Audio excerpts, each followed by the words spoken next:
We're here making American government and politics tenable.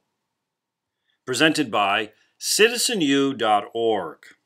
Today's theme, the Presidency. Today we'll be looking at the executive branch.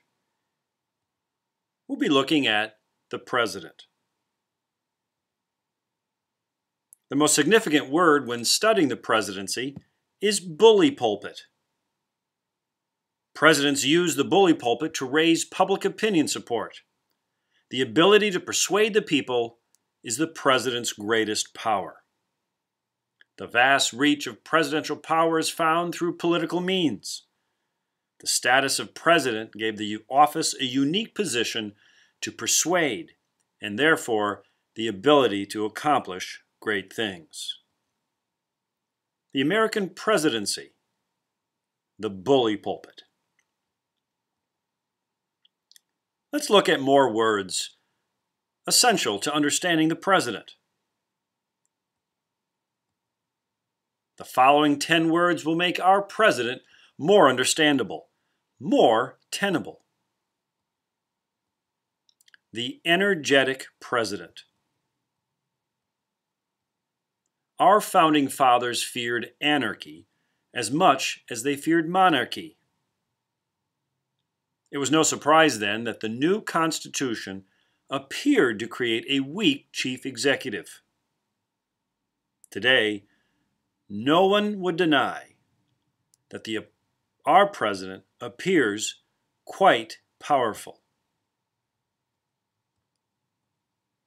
The founding fathers may have created a weak president, but they imagined he would possess great energy.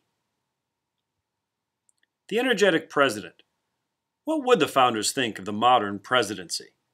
Is the president the most powerful person in the world, or a pitiful, helpless giant? Bureaucracy. When government is asked to do something, and it is asked a lot, somebody has to do it. The large arm of the executive branch responsible for translating laws into action is called the federal bureaucracy. Those individuals who transform public policy into actionable services are federal bureaucrats. As the action figures in our government, they come under frequent criticism and attack. Bureaucracy. Explain how and why the federal bureaucracy has grown to be so large. Why do some call it the shadow government? Impeachment. Impeachments demonstrate our checks and balances system. The House of Representatives is given the formal power to levy charges against an elected official with a simple majority vote. The Senate tries the impeachment case and can vote to remove with a 2/3 vote. Constitutional safeguards protect elected officials from being removed on whim. Many over the years have been impeached by the House, but few have been removed by the Senate. Impeachment. What is the difference between an impeachment and a recall? For what offenses would you impeach a president? Electoral Mandate. Presidential elections are in essence referendums for a particular direction. Winning the presidency also means receiving a mandate to govern. More than choosing a winner, voters endorse a particular program.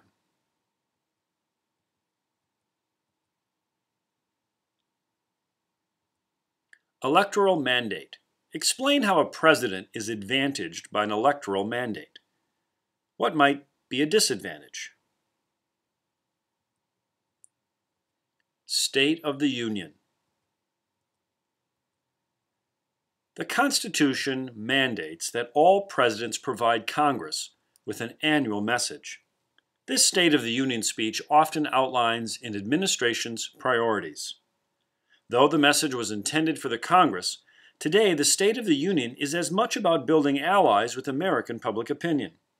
The state of our union is now as much about politics as it is about governing.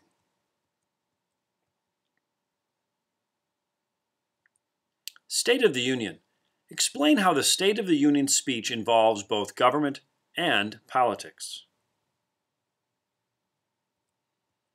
Revolving Door. The federal bureaucracy has grown exponentially as more and more demands have been put upon our national government. With it has grown the temptation for federal officials to cash in their political ties and join private companies who do business with government. This is called the revolving door. The revolving door between public service and private interests often threatens the impartiality of public policy.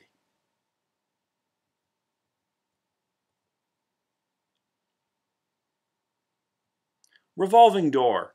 Explain advantages and disadvantages of the revolving door between public and private enterprises.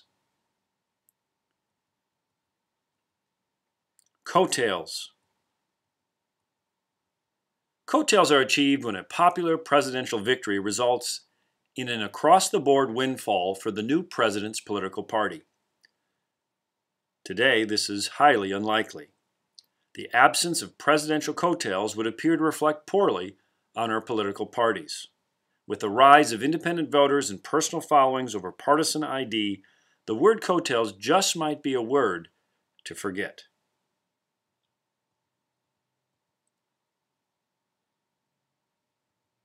Coattails. Explain why coattails have grown less and less common. Veto. Presidents play a vital role in the legislative process itself. No better way to do this than to use the presidential veto, to reject a bill passed by Congress. Most presidents use the veto as a means to mold the process itself. In this way, presidents not only rule over the executive branch, but now, some would say, rule over the legislative branch as well.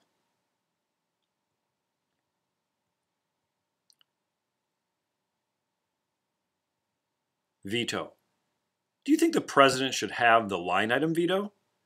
What did the Supreme Court say? Presidential roles. In addition to serving as chief executive, overseeing the execution of all federal laws, today's presidents also serve as commander-in-chief, chief of state, chief diplomat, chief of party, and chief legislator. These roles, when combined, certainly help project our president as one of our most powerful individuals. At the same time, broad expectations combined with institutional limits make it easy for presidents to be a pitiful, helpless giant.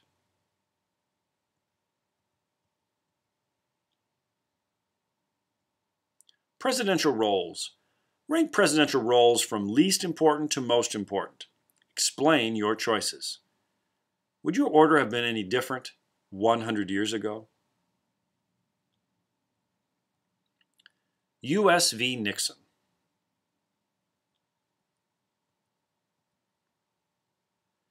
In this court case, the justices ruled that the executive privilege used by Nixon had limits.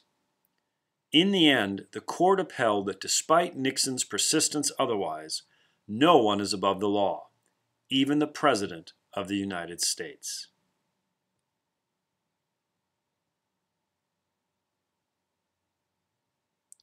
U.S. v. Nixon, after almost 30 years, assessed the impact of this court case on presidential power.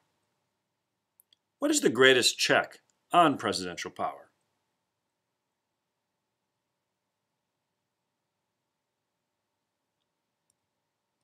We're making American government and politics tenable.